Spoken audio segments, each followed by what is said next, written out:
ये लो,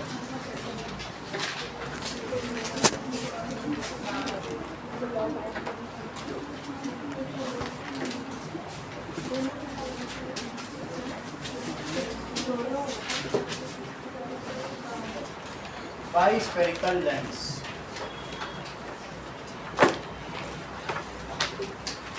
What is lens?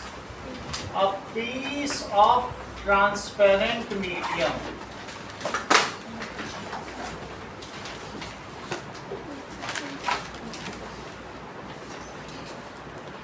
which can form image.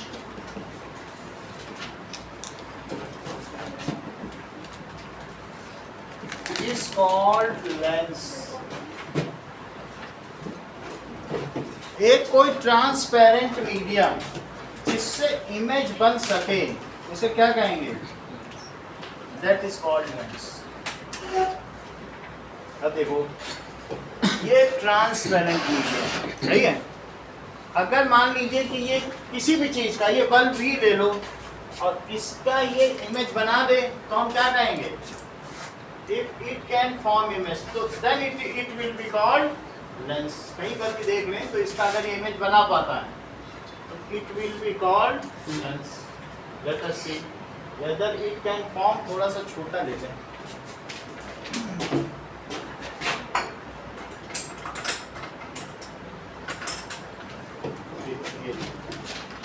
देखो, so ये देखो, क्या इसके सारे डिटेल ये दिखा पा रहा है? बिल्कुल सही इमेज बना दे तो देखो जैसा लाइट है, अगर हम करें now it has formed image, बन गई कि नहीं? तो जो इमेज बना दे उसे क्या कहेंगे? सही कि नहीं? फिर से देखो, दैट जैसे आउटसाइड में ये सब ट्रीज हैं, तो अगर इनकी इमेज हमको मिल जाए और पेपर पे मिल जाए तब तो रियली कह दी जाएगी. ये देखो, दैट इज. अब देखो, ये जो भी चीज है बाहर की, अब देखिए, ये तो फिर सन की इमेज बना रहा है, ठीक है? तो सन की इमेज यहाँ पर बना रहा है. अब इससे तो पेपर जल जाएगा. और कुछ देखें सन के अलावा.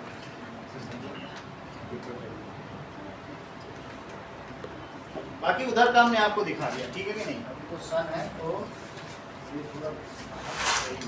चलो,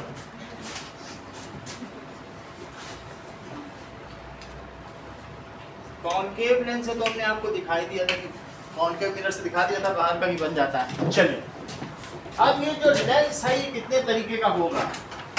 it is of two types. कौन कौन सा?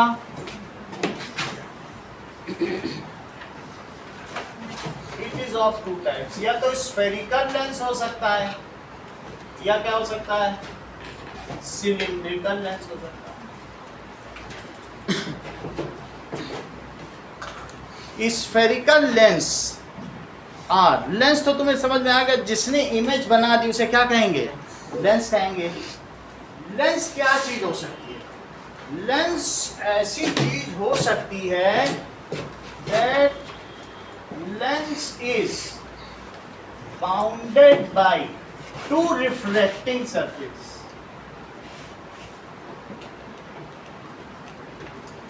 इसमें दो रिफ्लेक्टिंग सरफेस हो सकती है.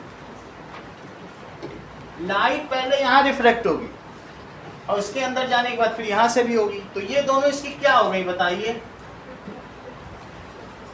Reflecting surface. सही है. अच्छा, ऐसा भी हो सकता है, तो इस तरीके का भी लेंस होगा तो भी तो इसकी ये दोनों रिफ्लेक्टिंग सरफेस होंगी. And have variable thickness. और इसकी कैसी थिकनेस हो सकती है? Variable thickness. एंड और साथ में क्या हो सकती है? Have variable thickness.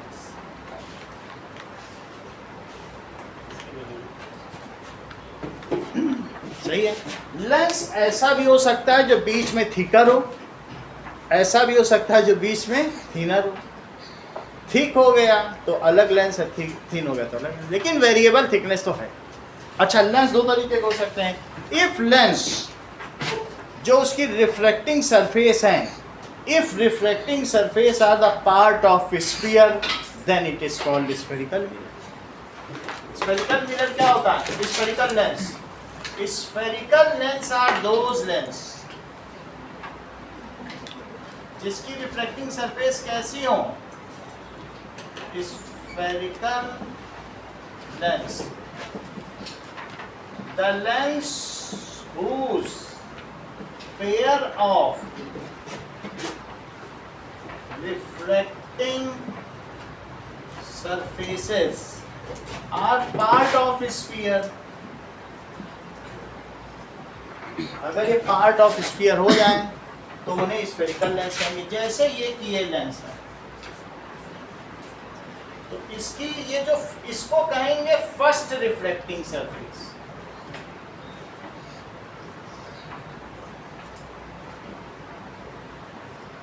और इसको सेकंड रिफ्लेक्टिंग सरफेस. अच्छा करो, जो फर्स्ट रिफ्लेक्टिंग सरफेस है इसका स्फीयर यहां बनेगा, बन गया. और सेकंड वाली का कहां बनेगा? तो ये जो इसकी दो रिफ्लेक्टिंग सरफेस हैं, क्या ये एक किसी ऐसे स्फीयर का पार्ट है? ऐसा ग्लास का स्फीयर हो, उसी का पार्ट, इसी से तो ली गई हैं. If the reflecting surfaces are part of sphere, तो ऐसे में इसे क्या कहेंगे? ये स्फेरिकल लेंस है. अच्छा ये भी देख लो, ऐसा भी हो सकता है जो बीच में थिनर हो लेकिन ये भी किसी स्फीयर का पार्ट हो और ये भी किसी स्फीयर का पार्ट हो, तो इस लेंस को क्या कहेंगे? ये भी एक स्फेरिकल लेंस है. स्फेरिकल लेंस दो तरीके के होते हैं, ठीक है. कौन कौन से हो सकते हैं? या तो कॉन्वेक्स हो सकते हैं और या क्या हो सकते हैं? कॉन्केव. अच्छा, सिलिंड्रिकल लेंस क्या होते हैं? Cylindrical lens are the part of cylinder. अगर इस तरीके का कोई लेंस हो जो कोई सिलेंडर का पार्ट हो, किसी सिलेंडर में से आप ऐसे कट कर लो, तो ये जो लेंस आता है ऐसे कट कर लिया, ऐसा सिलिंड्रिकल ग्लास हो ट्रांसपेरेंट हो, कट कर लो, तो उस लेंस को क्या कहेंगे? Cylindrical lens. जब जिन्होंने अभी आई वाला चैप्टर पढ़ा उन्होंने देखा होगा कि एस्फेटिज्म को मेंटेन करने के लिए, इस रीडर को रिमूव करने के लिए हम इसका यूज करते हैं. बहुतों के लगा भी, लेकिन फिर भी एक ही लेंस का जो सिलेंडर का पार्ट होगा उसे कौन सा लेंस कहेंगे? Cylindrical lens. जो जिसकी रिफ्लेक्टिंग सरफेस स्फीयर का पार्ट होगा उन्हें क्या कहेंगे? Spherical lenses are two types. What does it mean by convex lens? इसे देखें ना, अब देखो, convex lens, the lens which is thicker at middle, middle में थिकर होगा, एंड थिन एट एजेस,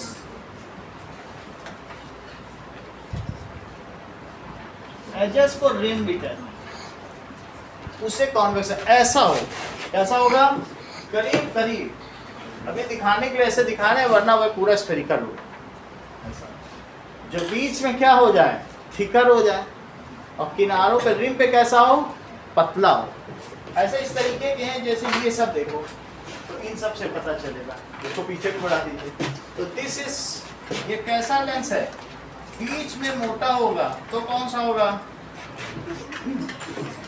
ठीक है, इन दोनों लेंस को पता करो, इसमें कौन सा कॉन्केव है और कौन सा कॉन्वेक्स है, पता करो. आइए ये इसको और इसको देखो, पता करो कौन सा है. पीछे भी दे दो.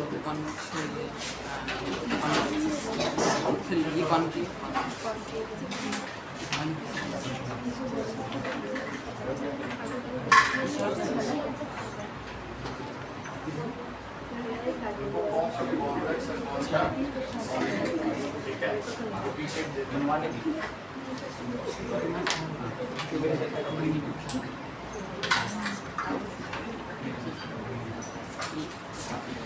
पीछे में बनाइए. अब देखो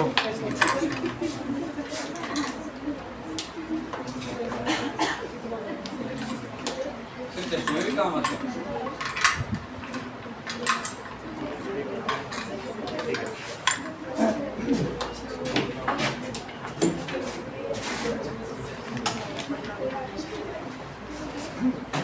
ये इसको पीछे बढ़ा दो, ठीक है। इतनी बात हो गई। That is lens which is thicker at middle and thin at edges. उसे क्या कहेंगे? ये कौन सा लेंस है? इस called convex lens.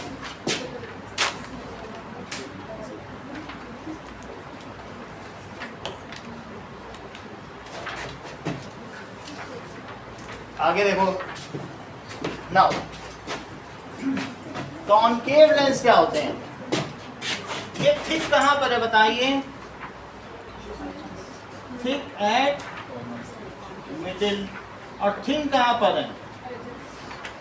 Thin at edges. Edges को रिम भी कहते हैं। ये चीज जो किनारी है इसको क्या कहेंगे? रिम। ठीक है। अगला देखो।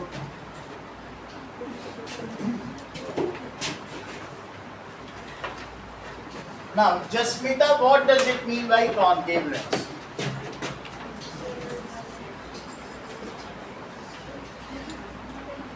Sir, the lens which is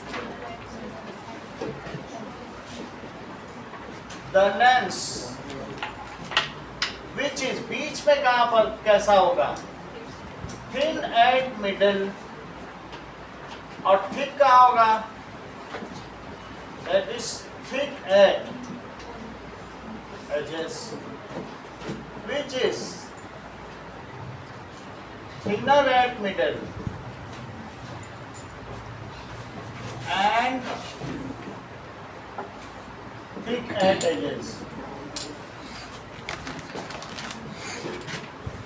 is called concave lens। इसे concave lens कहेंगे। इतनी बात हो गई। आगे की बात है। चलिए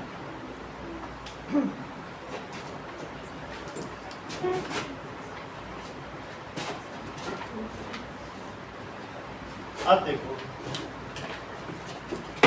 अब आप लोगों के पास अलग अलग लेंस है, बस नाम के साथ हमें जमा कर दीजिए। नाम बताओ। हाँ नहीं रही हो क्लास हो गई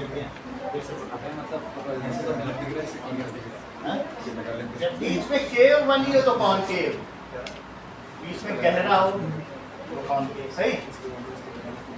नहीं बताओ। देखिए अच्छा ठीक। कॉनकेव देख लिया? हाँ बोलो। कॉनकेव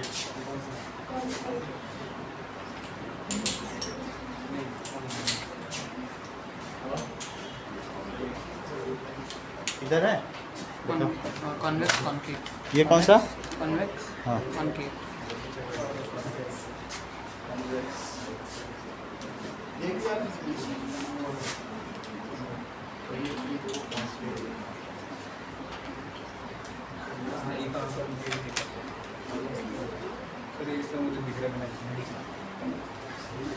ये क्या है?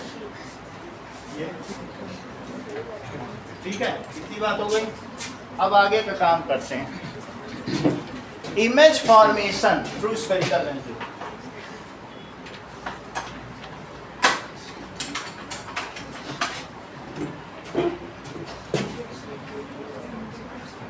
मान लीजिए कि हमने एक ऐसा लेंस ले लिया, तो ये कौन सा होगा?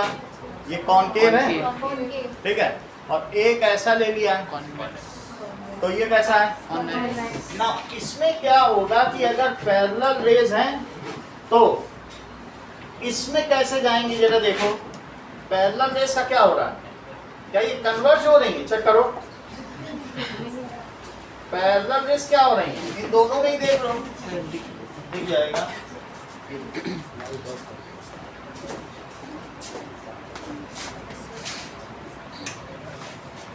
देखो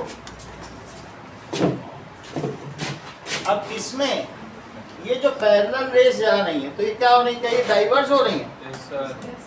ये देखो डाइवर्ज हो रही कि नहीं, ये डाइवर्ज हो रही हैं। और अगर ये वाला ले लें, इसमें डाइवर्ज हो रही हैं, इसमें चेक करिए, इसमें क्या हो रही है, कन्वर्ज हो रही है। कन्वर्ज हो रही है। तो कॉन्वेक्स में कन्वर्ज होती हैं, ये कन्वर्जिंग लेंस है। और ये कैसा है दूसरा वाला, डाइवर्जिंग। लेट अस जस्टिफाई, इस चीज को जस्टिफाई करें।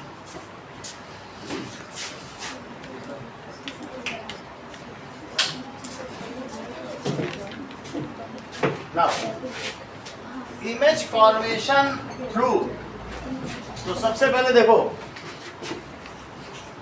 एक ऐसी सरफेस ले लेते हैं,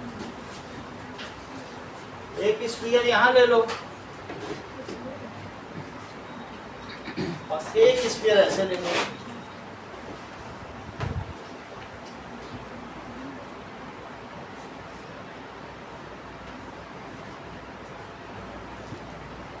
ठीक है।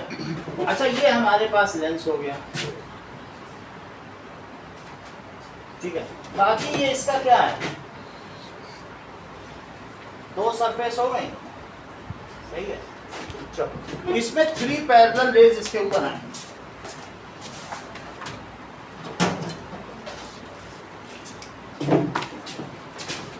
ये चीज बताइए क्या है, that is centre of curvature. Jyotsna, this is centre of curvature of first refracting surface और सेकंड रिफ्रैक्टिंग सरफेस। तुम बहुत तेज हो, आप बेटा बोलो सेकंड, क्योंकि सेकंड वाले का सेंटर ये है ना। अभी अब थोड़ी देर पहले तुमको बताया था कि नहीं, ये कौन सी रिफ्रैक्टिंग सरफेस है, लाइट सबसे पहले इसमें आएगी और फिर इसमें आएगी। ये सेंटर दूसरी वाली का है, सही है। तो बोलो ये किसका सी है, फर्स्ट वाले का है कि नहीं, ये फर्स्ट रिफ्रैक्टिंग सरफेस और ये सेकंड, इसे बोलो C1 और इसे क्या बोलो C2। सही है। अच्छा, the axis passing through centre of curvatures is called, सही है कि नहीं। द एक्सिस पासिंग थ्रू, कहां से पास हो, सेंटर ऑफ कर्वेचर। अगर मैं यहां पर भी कर दूं तो बोलो क्या इसमें भी वही बात होगी, इसमें भी देखो, अगर मैं इसको ऐसे ले लूं, एक ऐसे ले लूं और इधर एक ले लूं, तो अब सुनील देवासी ये बताओ, ये जो है ये centre of curvature first reflecting surface का है कि सेकंड, फर्स्ट का ही है। आप बोलो प्रदीप, फर्स्ट का है, क्योंकि फर्स्ट के लिए सेंटर बन रहा और सेकंड वाली का कहाँ बन रहा है इधर। तो ये क्या हो गया, और इनसे जो एक्सिस पास कर जाए उसे क्या कहोगे, प्रिंसिपल एक्सिस। इसकी डेफिनेशन लिखो, प्रिंसिपल एक्सिस।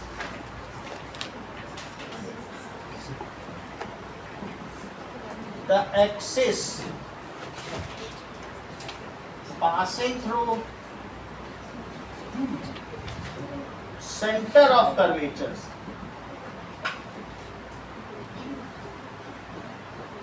सही है।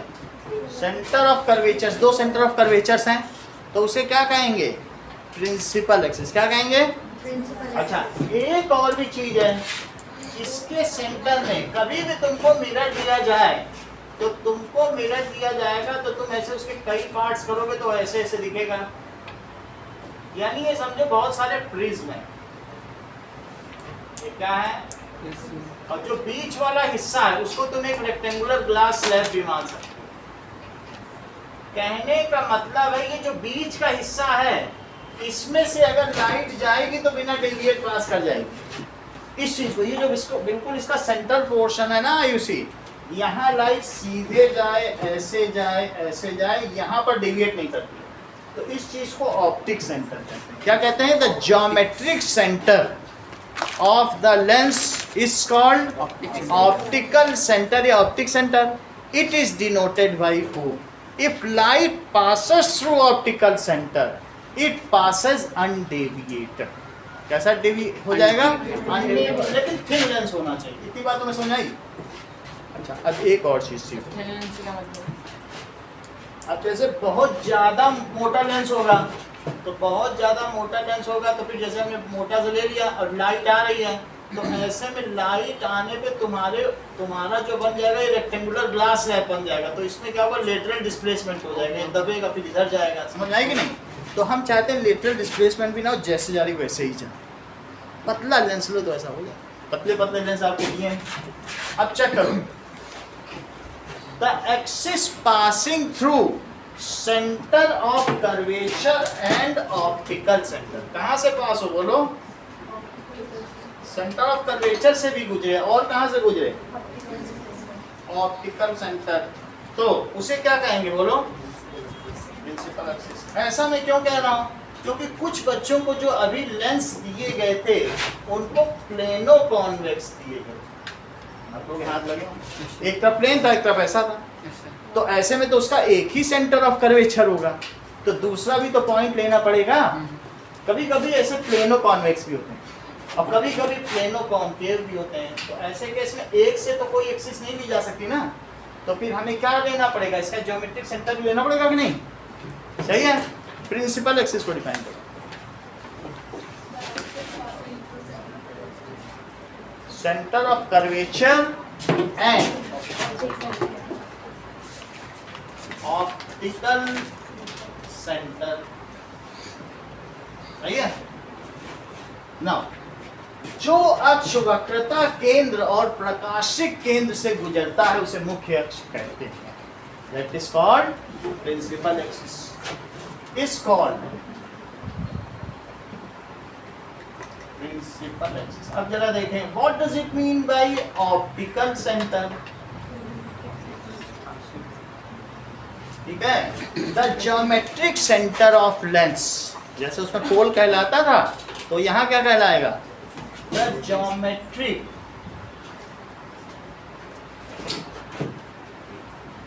Centre of lens is called optical centre, ये बात है, सही। अब जरा देखो, the distance between centre of curvature and optical centre, उसे क्या कहेंगे बोलो, रेडियस ऑफ कर्वेचर, उसे क्या कहा जाएगा, रेडियस ऑफ कर्वेचर। ना कभी भी तुमको जो लेंस मिलेगा, यहाँ देखिए, ऐसा भी हो सकता है कि एक ऐसी सरफेस और एक ऐसी, ऐसा भी चेक करो, ठीक है।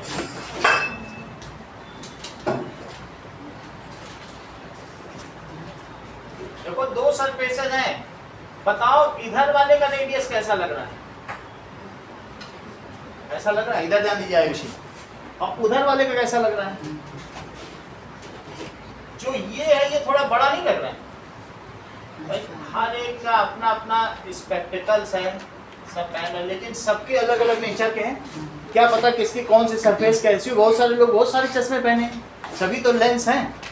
तो अब इसका यहाँ के ऑप्टिकल सेंटर से ये एक डिस्टेंस है और यहाँ के ऑप्टिकल सेंटर से ये डिस्टेंस है, तो इसके दो रेडियस ऑफ कर्वेचर हो सकते हैं, कोई बड़ा भी हो सकता है कोई छोटा भी हो सकता है, और लेंस कभी उल्टा पुल्टा नहीं हो सकता है। अगर ये ऐसे रखा है, चाहे कैसा भी हो, ये ज्यादा ये कम हो, ऐसे रखो या ऐसे रखो, उसे जहाँ फोकस करना है वो वहीं करेगा।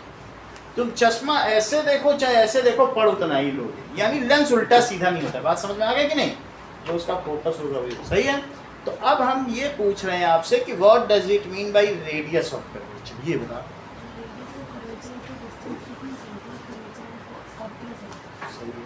रेडियस ऑफ कर्वेचर इन्होंने बता दिया, किसके किसके बीच की डिस्टेंस है बताओ।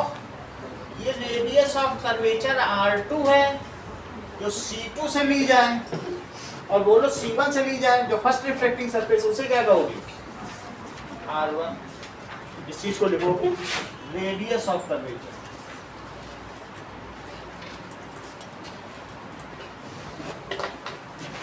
The distance between optical center and center of curvature is called, इसे क्या कहेंगे, रेडियस ऑफ, उसे रेडियस ऑफ कर्वेचर कहेंगे। अगर यहां से यहां की डिस्टेंस ले ली जाए तो क्या कहलाएगी? ये लेंस है, यहां से यहां तक की डिस्टेंस अपर्चर या ओपनिंग ऑफ लेंस, यानी diametrically opposite ends at rim. Rim पे लो, लेंस की टोटल लेंथ कितनी है, चाहे कितना भी मोटा हो, लेंथ कितनी है, उतना ही तो तुमको कहीं पर भी उसको फिट करने के लिए जगह चाहिए। अपर्चर यानी ओपनिंग, कहीं पर लेंस फिट करना उतनी जगह चाहिए कि नहीं? That is the distance between diametrically opposite ends at rim is called aperture. Aperture को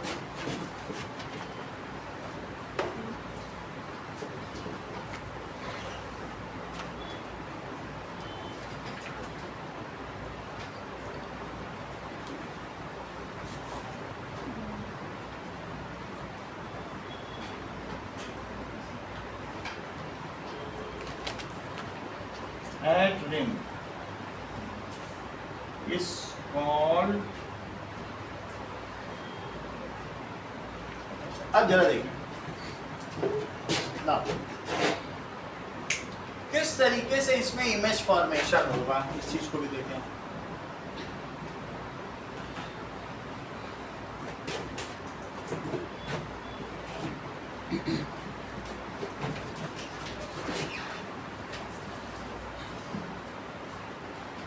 Now,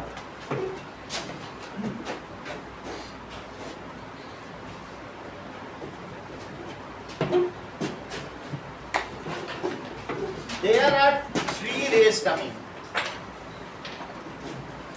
ये पैरेलल रे हमने ले लिया प्रिंसिपल एक्सिस से, ये अभी फर्स्ट सरफेस पे आई है और एक ये आ गई।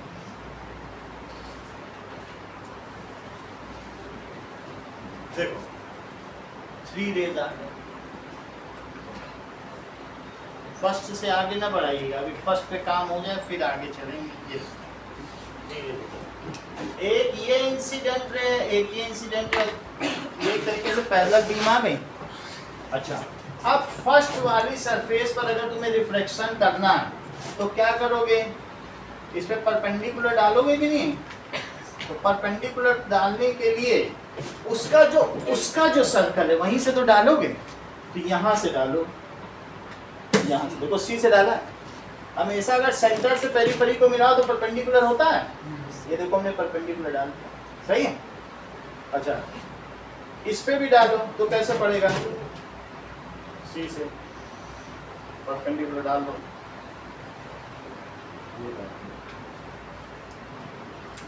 अब बताओ, लाइट अगर डेंसर मीडियम में जाए तो बताओ, ये नॉर्मल हो गया, देख लो 90 डिग्री लग रहा है।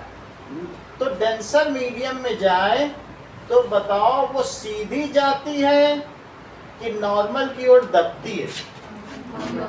दबती है। मेरा कहने का मतलब है, मेरे पास एक ऐसी सरफेस थी, ऐसी सरफेस, और मैंने एक लाइट सीधी ली। सीधी लेने के बाद मैंने इसमें क्या किया बताओ? सीधी लेने के बाद एक नॉर्मल डाला जो कहाँ से आ रहा होगा? पीछे कहीं सेंटर से आ रहा होगा, हमें पता नहीं इसका सेंटर कहाँ है, ज़्यादा कैलकुलेट कर, लेकिन सीधी नहीं जाएगी। अब ये सीधी ना जाके कहाँ जाएगी बताओ? नॉर्मल की ओर दब गई कि नहीं? ये बात तुम्हें समझ आ गई? इट बेंड्स टुवर्ड्स, सही है। अच्छा, अब यहाँ आ गया सेकंड रिफ्लेक्टिंग सरफेस, इसका सामना हुआ, इसका तो सी यहाँ है ना, तो अब यहाँ पर भी हम नॉर्मल डाल दें। ये बताओ, डेंसर से रेयरर में जाएगी तो नॉर्मल से खुलेगी कि नॉर्मल की ओर दबेगी? तो वो कहेगी मैं तो सीधी नहीं जाऊंगी, नॉर्मल से हट जाऊंगी। तो क्या ये ऐसे नहीं आ जाएगी? पहली में थोड़ी कन्वर्ज हुई, दूसरी में कन्वर्ज हुई। यही चीज अब हम यहाँ से कहें। यहाँ देखो आप, से यहाँ देखो, ये बताओ सीधी जा रही थी, यही तो नॉर्मल है। अब देखो मैं इसको दबा दूं, रे कहाँ जाएगी? रे सीधी नहीं जाएगी, ये नॉर्मल की ओर मैंने दबाई, चेक करो कि सीधी जाएगी, सीधी जाएगी कि दब गई? वही चीज यहाँ पे बना। ये तो जस्ट उसका वो है, सी से ज्वाइन किया, उसको तो तुम ऐसे देख रही, देखो सी से ज्वाइन कर दिया कि नहीं? सी से ज्वाइन कर दिया, और ये नॉर्मल की ओर दब गई कि नहीं रे? तो नाउ अब ये देखो इसमें दब गई, ऐसा यहाँ भी देख सकते हो। It is more clear. ये 90 डिग्री बना है, 90 डिग्री है कि नहीं? लॉ ऑफ रिफ्लेक्शन तुमको समझाया जा चुका है, ये 90 डिग्री है। चाहो तो मैं इसे और अच्छा बना दूं, ये देखो। एक आप नॉर्मल ड्रॉ कर लीजिए जो सी से आता हुआ होगा, और बोलो रे कहाँ जाएगी? सीधी जाएगी कि दब जाएगी? ये दब गई कि नहीं दब गई? एक 90 डिग्री यहाँ भी बनाओ तो अभी देखो ये मैंने 90 डिग्री ये बना लिया, 90 डिग्री है, तो ये अपने रूट पे जाएगी कि नहीं जाएगी, कि अवे हो जाएगी? When light moves from denser to rarer medium, then it moves away from normal. सही है? यहाँ देखो, यहाँ तक आ गए? सर ठीक है? हाँ। सर फिर तो पैरेलल होगी ही नहीं उससे, फिर इंसिडेंट रे के पैरेलल होगी ही नहीं सर, जैसे इस वाले में से अभी थोड़ा सा हम इसे और समझेंगे क्योंकि फलक को समझ में नहीं आया, अभी से समझो। अब इसे थोड़ा और अच्छे से, ठीक है? ये देखो, ऐसी हमने एक सरफेस ली, यहाँ तक समझ आया? अब इसमें हम क्या करेंगे? 3 रे लेंगे पैरेलल, एक रे, दो जो प्रिंसिपल एक्सिस से जा रही है, और एक और ले लो, ठीक है? यहाँ पे हमने नॉर्मल ड्रॉ कर दिया। तुम मत सोचो कहीं पे सी होगा, हमें ज्यादा लेना देना नहीं है, बट कहीं ना कहीं सी है, तो उस सी से हमने क्या किया बताओ? एक नॉर्मल ड्रॉ कर लिया। और बात समझ आई? अब बताओ ये रे अंदर जाएगी जब इस मीडियम में, तो क्या सीधी निकल जाएगी या आफ्टर रिफ्लेक्शन इसमें कोई चेंज आएगा? चेंज आएगा? ये क्या हो जाएगी? इट विल बेंड टुवर्ड्स, कहाँ बेंड होगी? यहां तक तुम्हें समझ में आया? ये देखो नॉर्मल है, ये नॉर्मल तुम्हें लग रहा है ना? Normal at the point of incidence at interface face separating the two medium, यही तो नॉर्मल है। ये इंसिडेंट रे है, तो ये क्या है? रिफ्लेक्टिंग रे है। वो जा रहा होगा सी में, हमें लेना देना नहीं, सी पे तो जा ही रहा होगा। अच्छा, इस पॉइंट पे भी अब नॉर्मल डालना है, तो इसके लिए तो इसका सेंटर तो यहाँ है ना कहीं, तो देखो फिर भी तुम अप्रोक्सीमेट लेके एक 90 डिग्री बना दो कि वो सी पे अपने आप ही चला जाए। यहाँ तक पहले तुमको समझ में आया? पहली सरफेस तो तुमको समझ में आ गया? अच्छा ये बताओ, अब ये रे आगे बढ़ रही है, तो रे आगे बढ़ रही तो क्या वैसे ही निकल जाएगी कि उसमें कुछ डेविएशन ऑब्जर्व किया जाएगा? कुछ किया जाएगा? क्या होगा बोलो? ये आई और ये नॉर्मल है, तो ये नॉर्मल पे नहीं जाएगी बल्कि नॉर्मल से हटेगी, क्योंकि ये रेयर मीडियम में जा रही है। अच्छा, तो ये रेयर मीडियम में गई, देखो अपनी जगह से हट गई, ये ऐसे आ गई, सही है?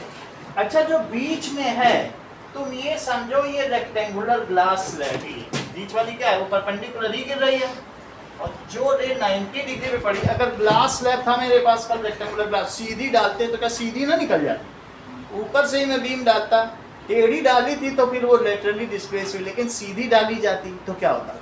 जीरो एंगल ऑफ इंसिडेंस में फिर zero angle of reflection and zero angle of emergence भी होता, तो ये रे तो सीधी निकल जाए। बोलो बात समझ आई? जो सुना कि जो सीधी जा रही है या जो ऑप्टिकल सेंटर से जा रही है वो कैसे जाएगी? It will not deviate and it will pass undeviated, सही है? तो क्या होगा बताओ? ये सीधी निकल,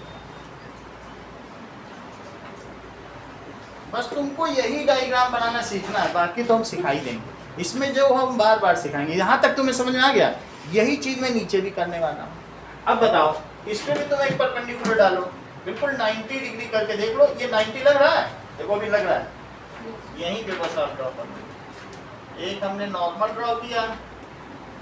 अब ये बताओ कि अब ये जो रे आ रही है, एक तो ये आ गई, इसको मैंने यहाँ गिरा दिया, एक सीधी गई, और वो कैसे निकल गई? ऑप्टिक सेंटर से गई थी, यही ज्योमेट्रिक सेंटर है, वो भी सीधी निकल गई।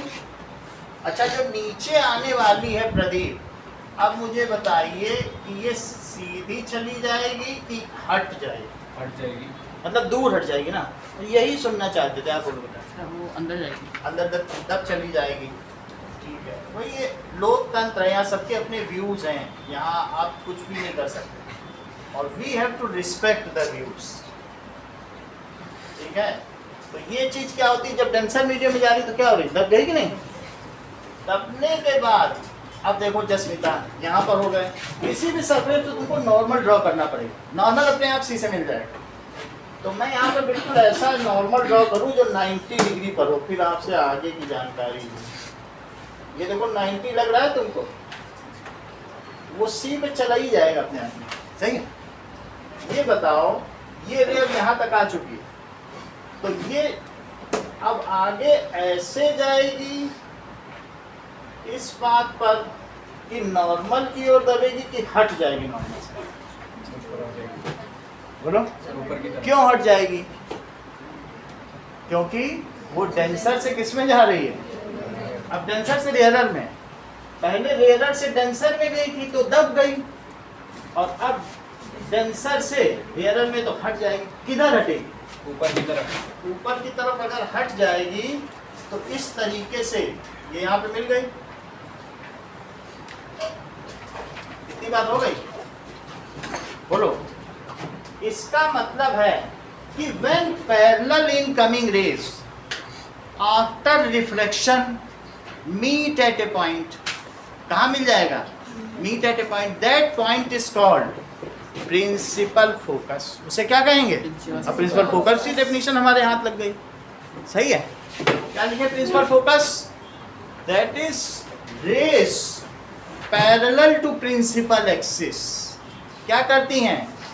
After reflection either meet at a point और appear to diverge from a point. वो भी हम कॉन्केव में कर देंगे, लेकिन होगा, हम डेफिनेशन लिख लेते हैं, वो हमारे हाथ की हो जाएगी। ये चीज principal focus.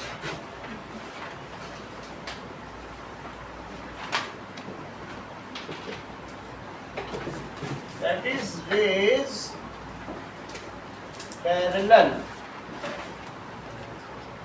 To principal axis after refraction meet at a point. वो मिल जाएंगी कहीं पर, और appear to diverge from a point. दोनों चीजें हो सकती हैं, और वो दूसरा केस होगा appear to diverge from a point. That point is called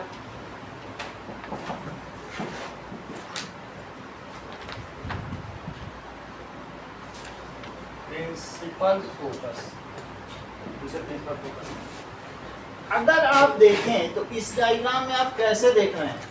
sir ये देखो, हाँ बोलिए। सर उसमें जैसे वो एक्सटेंडेड इंसिडेंट रे होगी ना और इमर्जेंट रे होगी इसमें, सर दोनों के बीच में लेटरल डिस्प्लेसमेंट डिस्टेंस है वो तो इसमें बनेगा ही नहीं सर। इसमें नहीं बनेगा क्योंकि दोनों सरफेस ऐसे ऐसे कर्व हैं, तो इसमें कभी पैरेलल हो ही नहीं सकती। इसमें रेस क्या होंगी? ये कोई रेक्टेंगुलर ग्लास स्लैब नहीं है, इसने दबाया फिर और दबा दिया, तो ये तो उससे बहुत अलग हो गई। इसको तुम आगे बढ़ाओगे क्या उसके पैरेलल होगी? इसमें कोई लेटरल डिस्प्लेसमेंट नहीं, वो रेक्टेंगुलर नहीं होता, इसमें कुछ नहीं होगा। ठीक है, अब आगे की बात देखो। तुमने इस डायग्राम में क्या देखा? बोलो। ऐसे देखा, थोड़ा दबाया फिर थोड़ा और दबाया, यही तो किया होगा। देख लो, और ये वाली देखो भी क्या किया होगा, बताओ। थोड़ा दबाया और थोड़ा और दबाया, ऐसा देखो। थोड़ा थोड़ा 2 बार दबाया है, चेक करो। जोचना, ये बात तुम्हें समझ में आ रही कि नहीं आ रही? ठीक है। How ever this is teachers diagram. Student को इतनी मेहनत नहीं करवाई जाती। स्टूडेंट्स को क्या कराया जाता है वो भी तो समझो, वो बुक में तुम्हारे पूरा बना है। ये स्टूडेंट्स डायग्राम देखो। स्टूडेंट से कहा जाता है कि अगर तुम्हारे पास ये लेंस है तो तुम्हें एक रे लेनी है, बीच तक ले लो। देख लो, सारे डायग्राम तुम्हारे बुक में ऐसे बने हैं। Yes sir. Yes, sir. इसको कहते हैं students diagram, this is teachers diagram. सही।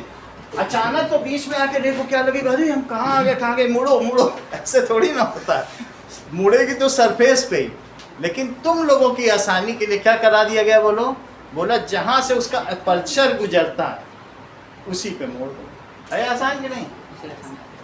सही है कि नहीं? हर डायग्राम में ये चीज कही गई है। So this is students diagram and we have to follow it.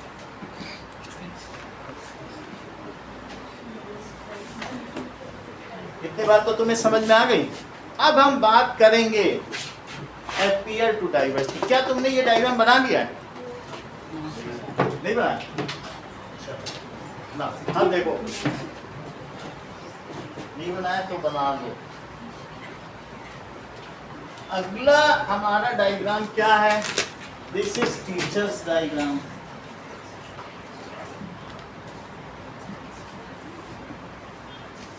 अब देखिए, नाउ देयर इज, ये क्या चीज है? अब हमारे पास एक कौन सा लेंस आ गया? ठीक से कर लेना, ये ले लो।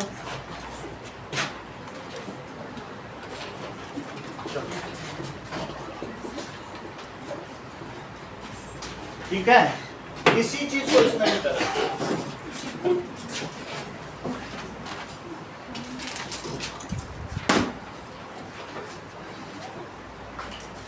ये देखिए, एक रे ऐसे आई,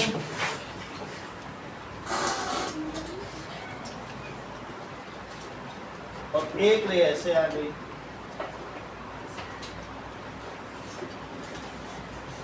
अच्छा, फर्स्ट सरफेस पर अगर तुम परपेंडिकुलर डालोगे तो यहीं कहीं सी है, फर्स्ट सरफेस का सी यहीं पे दोगा, तो इसी से तो तुम सी से ही तोलोगे परपेंडिकुलर।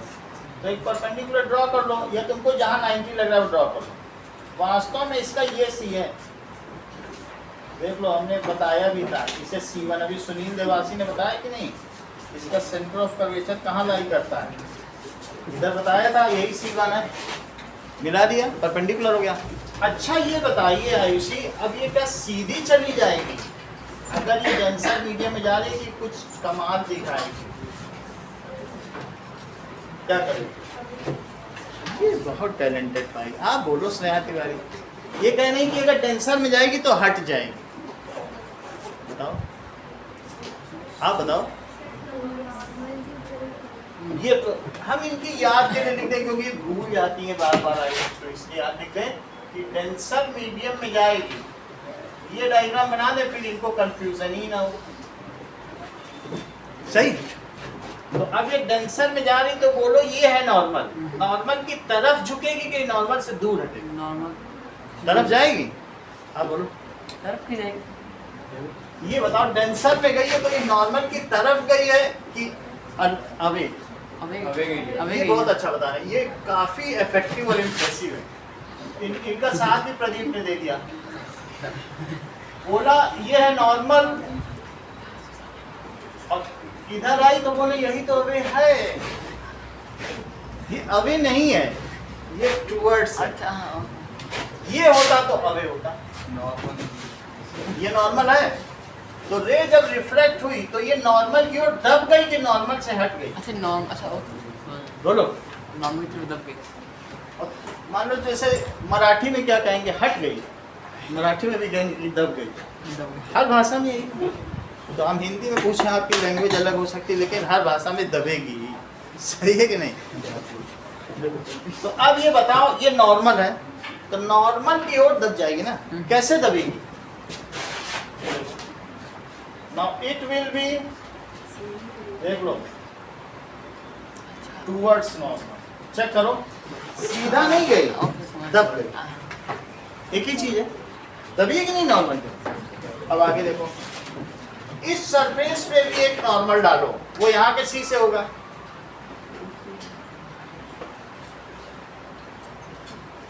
यहाँ के सी से है। ये बताइए अदिति, ये जा रही है, ये जा रही है, इसको कहाँ जाना चाहिए? अब ये रेयरर में आ गई कि ये वैसे इसका रास्ता हो, ये नॉर्मल, तरफ, हट जाएगी। ऊपर की तरफ। बहुत अच्छा बता दिया आपने, ये ऊपर चली जाएगी और देखने वाले को लगता है कि प्रकाश सीधी रेखा में चलता है, that light travels in straight line and our eyes can easily be cheated। तो हमारी आंखों को लगेगा कि ये लाइट कहाँ से आ रही है, कहीं पीछे से ही आ रही होगी। So it appears that this light is diverged from this point। ऐसा लगेगा कि नहीं? ये हमारी आईज हैं। आईज को क्या लगेगा बोलिए? It has diverse from this point. इसे अब प्रिंसिपल फोकस है, यहाँ भी करो। इसके लिए क्या करो, पहले जो सी था फर्स्ट सेंटर ऑफ कर्वेचर, वहां से एक परपेंडिकुलर डाल दो। ये सब डायग्राम बोर्ड पे रहेंगे और देख के जो बना ले वो व्यक्ति कमाल, देख के ही बनाना है, बट परफेक्ट। सही है। अभी देखो, अब यहाँ पर बात फिर स्नेहा तिवारी फंस गई। ये आ रही है रे, अब ये बताओ ये नॉर्मल है, इसको कहाँ जाना चाहिए? सीधे जाना चाहिए कि नॉर्मल की ओर दब जाना चाहिए कि हट जाना चाहिए? है? दब जाना चाहिए। तो ये it will bend towards normal. ये देखो टुवर्ड्स नॉर्मल आपने कहा, हमने बना भी दिया। दब गई कि नहीं? सीधे नहीं गई, नॉर्मल क्यों दब गई? इस पर भी एक 90 डिग्री बनाई है जो सी से जाएगा रिफ्लेक्टिंग सरफेस पर। कहीं इसके पीछे सी है तो सी बनाया जा सकता है, जो कि हम नहीं दिखा। ठीक है, ये तो सी हो गया। अब देखो ये चीज सीधी सीधी जाए तो ऐसे चली जाए, ऐसे चली जाए। बेटा आपका क्या नाम है? कौन है? क्या नाम? खुशी। अब बताओ आगे ये जा रही, इसका क्या होगा? ये खुलेगी कि नॉर्मल ग्लो लगेगी?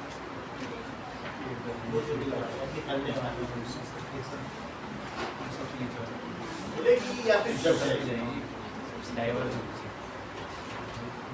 If ray moves from denser medium to rarer medium, तो ये क्या होगा? It moves away from normal। Yes sir। ठीक है, तो ये अवे होगी तो अवे बनाते समय इस बात का ध्यान रखना कि इसी पॉइंट से डाइवर्ट हो, यहाँ पे करने, यहाँ तक स्केल ले आना, नहीं तो तुम्हारा फोकस फिर अलग अलग हो जाएगा। यहाँ पे रख के उसको करना ना, समझ आई बात कि नहीं? तो क्या करोगे?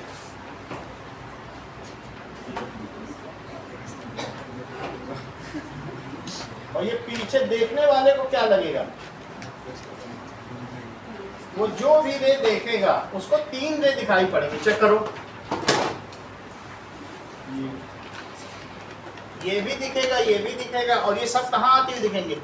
3 इंसिडेंट रे बनाओ और 3 रिफ्लेक्टेड रे, टोटल 6 एरो बनेंगे। How many arrows are there? 3 incident and 3 reflected, 6 arrow बन गए। अच्छा, ये क्या चीज कहलाएगी? फोकस। सही है। अब चलिए, ये तो मैंने ये डायग्राम बना दिया, लेकिन इसमें टीचर्स फार्मूला क्या है, टीचर्स रे डायग्राम क्या, और स्टूडेंट्स का भी एक होगा। अब ये देखिए, दिस इज, अगर मान लीजिए सर हमें स्टूडेंट वाला बनाना है ना? आपको स्टूडेंट वाला बनाना है। ये देखो ऐसे होगा, तो पहले वाले में थोड़ा दबी और फिर बहुत ज्यादा दब गई।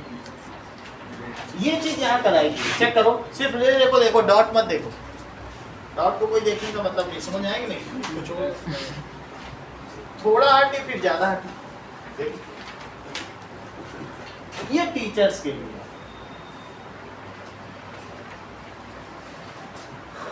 ये ऐसे रिफ्लेक्शन के बाद बीच में भी चाहो तो एरो बन सकते हैं, बुक में ना हो तो मत बनाओ। However, students are supposed to make a different kind of diagram। उन्हें क्या बनाना है? उन्हें सिमेट्री लाइन ले लेनी है कॉनकेव लेंस की। कौन सी सिमेट्री लाइन होती है? जो ऑप्टिकल सेंटर से जाती हो, अपर्चर वाली लाइन। अब प्रिंसिपल एक्सिस बना लो। दिस इज, यहाँ तक सीधा लाओ, और सीधा लाने के बाद क्या कर दो, और देखने वाले को क्या लगेगा, it appear to diverge from a point, और इसे क्या कहेंगे, तो प्रिंसिपल फोकस समझ में आ गया कि प्रिंसिपल फोकस क्या होता है।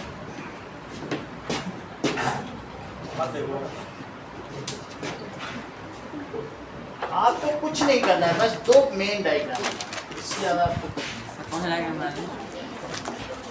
कौन सा बनाना है? एक ये एक ये पीछे डायग्राम। टीचर स्टूडेंट किसी का नहीं बनाना, बस मेन वाले बना दो। Complex normal draw diagram। करो हर सरफेस पे, एक तरफ एक तरफ, पूरा पेज यूज करो।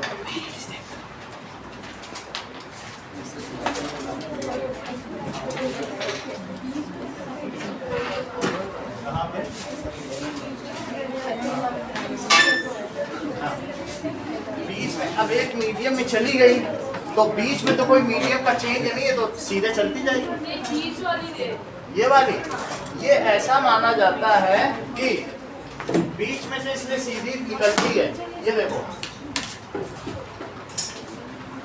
ये बीच वाला सरफेस तुम्हारा ऐसा माना गया, ये ऐसा यहाँ पे ये सरफेस है, तो अगर ऐसे लाइट डाली जाए तो क्या होगा बताओ, समझ में आया? ये खुद ही परपेंडिकुलर है, तो परपेंडिकुलर पे अगर लाइट डालोगे तो क्या होगा,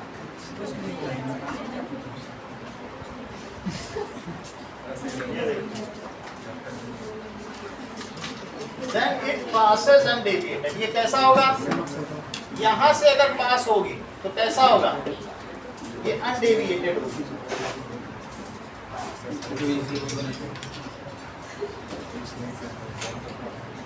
सर इनमें से कोई भी बना सकते हैं? अभी बता रहे हैं, ये ऐसे जाएगी, ये बीच वाली सिचुएशन जब कोई डेविएट हो रही है, ये सीधे आ जाएगी, समझ में आ गया? ये यही चीज है, यहाँ पर भी यही चीज है, सो इट इज परपेंडिकुलर पर आ रही, सही है?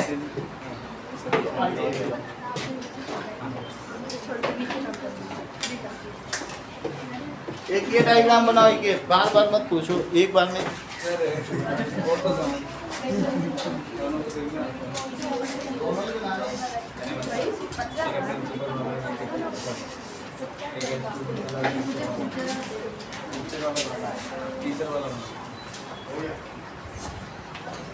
टीचर वाला और ये पूछ रहे हैं, जबकि वो केस ही नहीं है, this is not the case.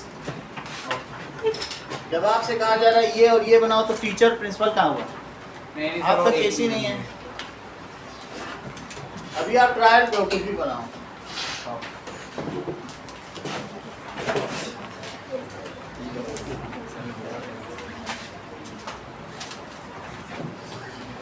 चलिए इतना काम करो।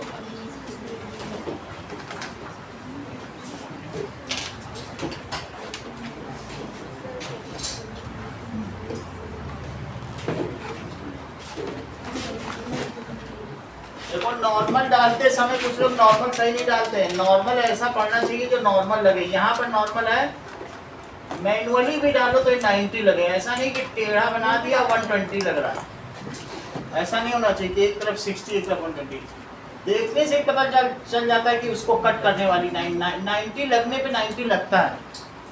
अगर हाथ से भी कोई ड्रॉ करे ऐसे तो 90 लगे, बिल्कुल ऐसा निष्का टाइप ड्रॉ करो जैसे ये बनाती है, हर चीज परफेक्ट, सही है? ऐसा बना पेपर मिल गया, नहीं मिला, ये सब क्यों नहीं मिला तुम लोगों को?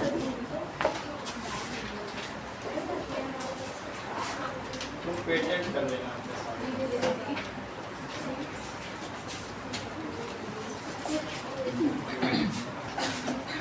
समझ आ गया? हाँ जी,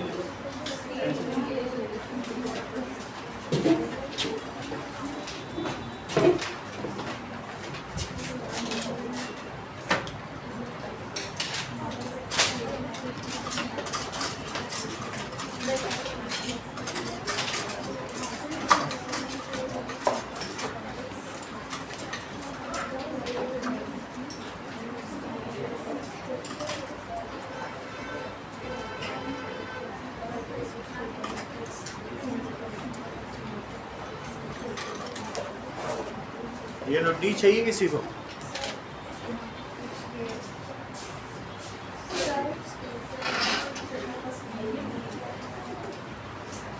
हो गया? हो गया?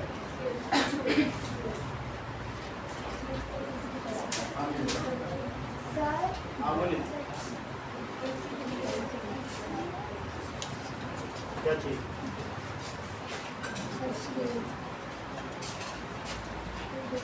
चलो इधर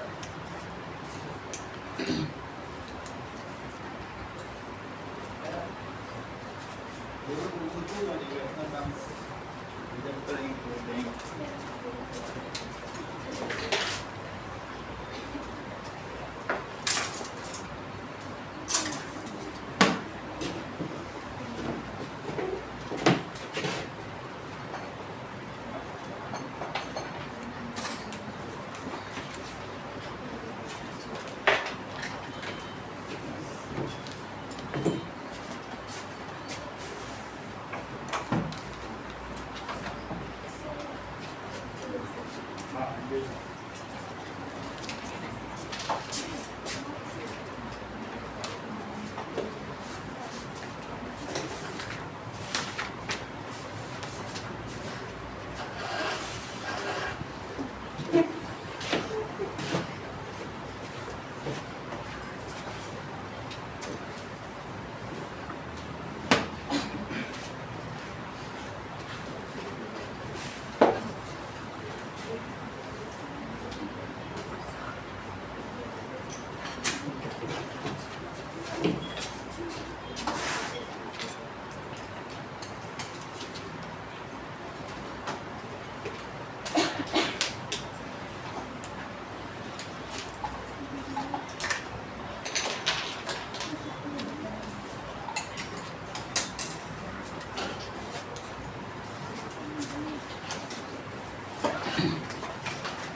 लो